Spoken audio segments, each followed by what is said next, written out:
Okay, so thank you. It's nice to see everybody here. My name's Sarah Speight, previously Sarah Gordon, for anybody at Laurentian University that might know me. I did my undergrad at UMB and then my master's at Laurentian, which is how I met a lot of you. And then now my PhD I finished at UMB last year, and I'm doing a postdoc with Steve at Memorial University. So today, I'll be doing a preliminary talk on our lutetium-hafnium data. So we're looking at lutetium-hafnium characteristics of zircon from the Abitibi greenstone belt. So Jack was part of Project 1, and we are part of the VMS thematic group as well and doing Project 2. So that's focusing here on the influence of magma residency and crust maturity on VMS endowment. So overall, the objective for the project itself is to determine, can we use zircon mineral chemistry, tracer isotopes, and geochronology data to understand the differential VMS endowment? Specific to this talk, I'm looking at just the characterization of lutetium-hafnium signatures of zircons from transects across the Abitibi, looking at the less-endowed versus well-endowed areas with respect to VMS mineralization. So overall for the talk, I'll just briefly go into the methods, so how the data was collected, looking at the just background and sample locations for the project, focusing on, in this talk, the Larder Lake and Swayze transects, with one lonely sample from Chibougamau at this time. We're hoping to continue collecting more and increase our lutetium-hafnium dataset. And then we'll look at the hafnium isotope evolution so far, as well as the epsilon hafnium evolution with respect to the corresponding zircon mineral chemistry, and then finally some conclusions, summary conclusions, and future work. So overall, so we have the Abitibi greenstone belt here, generously shared with me from Taos, and the goal of the overall project, as I'd mentioned, is comparing well-endowed and less-endowed areas in the Abitibi. So we are focusing on looking at specifically the felsic plutonic and the felsic volcanic rocks of the Abitibi. We're looking at that with respect, as Ross mentioned, with zircons. So we're doing it through the lens of zircons and looking at the timing and nature of crust-mantle interactions, considering the composition and the nature of crustal basement and any evidence for that, as well as then using zircon to determine conditions of magma formation and corresponding metal budgets, which also ties into one of the projects 3, which is at St. Mary's University. So our samples overall for the project currently are from Swayze, Larder Lake, Noranda, and Chibougamau. Today's talk with the lutetium-hafnium data is really looking at the bulk of it from Swayze and Larder Lake. And our next round of data collection is looking at increasing our sample coverage across the Abitibi. So looking at infilling in between the transects and kind of beyond that. For the methods for this set of data collection, it began with cathodoluminescence imaging. So as we can see here in this beautiful zircon images, is that the CL imaging does a very good job of determining internal structures to the zircons, as well as characterizing the growth zoning patterns. And we start with microprobe analysis of the trace elements, so looking for things like hafnium data so that we can use that for internal standardization. So on our image here, we can show the placement of microprobe analysis, as well as then the larger and smaller circles with, which correlate to the laser ablation. The next first pass was laser ablation analysis for uranium-lead data, so we can tie that down with respect to time. And then secondly, we did corresponding lutetium-hafnium and trace element analysis on the laser as well, so that we could have those two corresponding laser pits in the same area so that we can look at the same zones and try our best to compare apples and apples. So diving into some of the data, the hafnium isotope evolution. So here we have plotted the 177, 176 hafnium initial values against time. Here I've used the CA TIMS ages, so chemical abrasion TIMS ages, which have fairly narrow errors on those. And I've defined the defined the data using these color scheme. So Larder Lake is shown here in the blue squares. And then we have Swayze that's highlighted in the yellow and orange circles. And then the one rhyolite sample from Chibougamau at this time is shown in the pink triangle. So when we look at the data overall with respect to the transects, if we highlight that, we can see that here we have the blue shape here highlighting the Larder Lake samples. So going from the older samples towards the younger samples here, so we have a granitic class from conglomerate as well as a rhyolite sample towards the felsic dike and monzonite samples here. Because as I mentioned, we want to compare felsic intrusions to felsic volcanics. We can see an increase in the hafnium initial values here. And when we look, and so that being for Larder Lake, when we look at then the Swayze data, we can see an opposite trend. So if we start again from the older samples, so here we have 2 rhyolites here sitting at the older end member of this kind of array. Going towards the younger data is that we see the younger data, it moves from higher to lower initial hafnium ratios with respect to time. And then so we can kind of discuss that together, and also highlighting our one lonely Chibougamau sample, which won't be lonely for long. We're going to be getting more data in the coming months. But we can compare and look at these 2 trends and try to come up with ideas as for why they're showing these opposite ratios. And I'll talk about that in a second when we look at the epsilon hafnium. So, looking at the epsilon hafnium initial values, so this is then with respect to Chur, and again against time, looking at the TIMS ages. I've still shown these in the same color scheme, so the blues are Larder Lake, and we have the oranges as the Swayze data. These are actually plotted with each individual laser ablation analysis, so that's why we have the larger spread in data.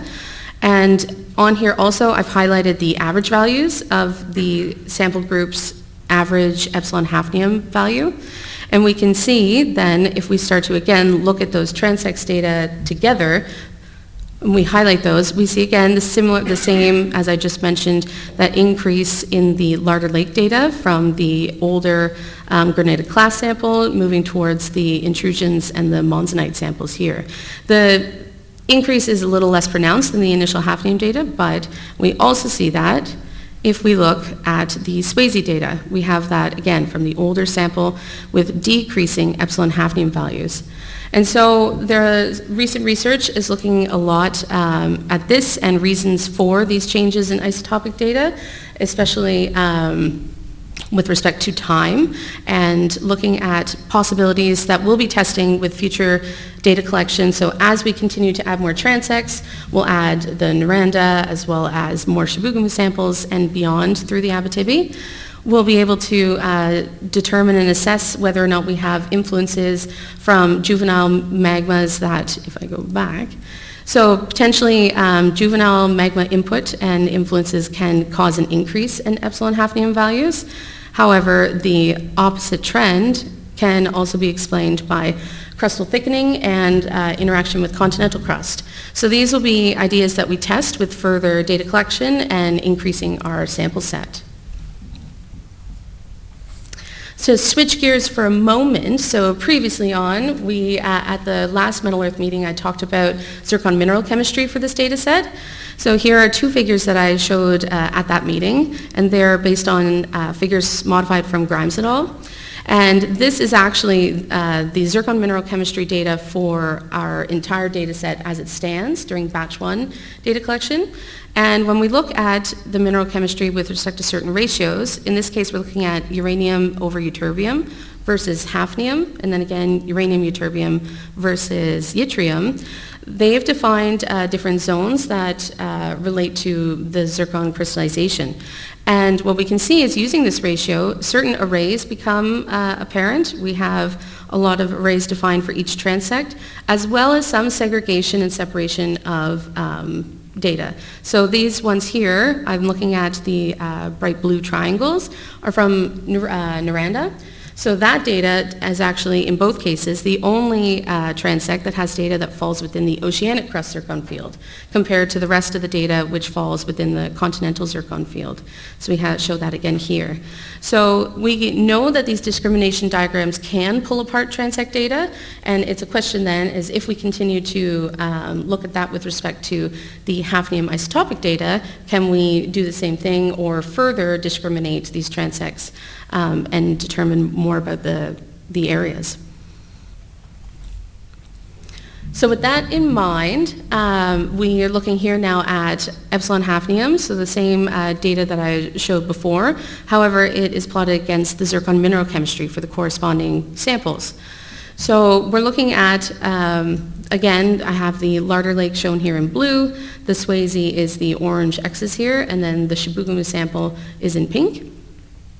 So first I was looking at, since uranium ytterbium did such a good job of discriminating and separating some populations of data, I wanted to see if it would do that again. And although this is preliminary interpretations and looking at it with respect to lutetium hafnium, so the trends aren't exactly apparent, but if we squint our eyes and use our look at it, we can determine and look and see that we do have some overlapping groupings occurring. So here is the Clifford Stock and Ben Nevis data from the Larder Lake region, which does have lower uranium ytterbium ratios compared to the granitic class from the same transect.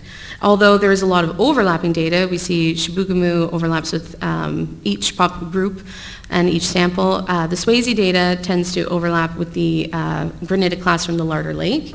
So we will continue to test these with other discriminating diagrams and other elements, as I'll show here, in order to see whether or not we can pull the data apart and determine their characteristics with respect to the hafnium data. So we did see that, and then looking at here, I've also plotted the total rare earth elements in zircon for each of these ablations. And we can see that when plotted against hafnium, or epsilon hafnium, there's an overall increase in the total rare earth elements compared to epsilon hafnium. And again, the trends aren't exactly distinct at this time, but the hope is that with further data filtering, making sure that we're looking at kind of the most pristine, most representative analyses of the zircons, that we can improve this. So there's an overall increase, and we kind of go from these Swayze, Chibougamau, Larder Lake granitic class samples, overlapping with the Clifford Stock, and then up at the higher total rare earth elements, looking at the Ben Nevis and the Clifford Stock there. For two other diagrams that I also looked at, epsilon hafnium versus niobium, and then also tantalum. Again, there's not exactly a distinct trend that we can observe, but we still see similarities between all the different diagrams in that we kind of move from lower end members of Swayze Chibougamau through the Larder Lake granitic class zircons, and then more towards, we have the Ben Nevis that tends to be the upper end member in each of these figures. So once we go through and collect data for, per se, Noranda, which has had a very distinct uranium ytterbium ratio, it'll be interesting to see where they plot on these diagrams, since we now know that they have different characteristics overall. And then finally, looking at the tantalum data here, we can see there is one population. So the Swayze data has very low tantalum in zircon values and does actually segregate here, moving then towards all of the Larder Lake data that plot together here at the sort of higher tantalum values. So these will be used to, with spatial data, so that we can determine and plot them across the Abitibi. The next round of data collection is also looking at increasing our spatial samples so that we can continue to see these trends across the Abitibi, west and east, as well as through the north and south. So overall, in summary for these, for this data, there are two different hafnium isotope evolution paths that we noted at this time. From the zircon, they're between the Larder Lake and Swayze transects. That's the bulk of the data that we have to look at right now, and so that's kind of where we're starting with. And we saw that the Larder Lake transect had increasing initial hafnium values and epsilon hafnium values with time.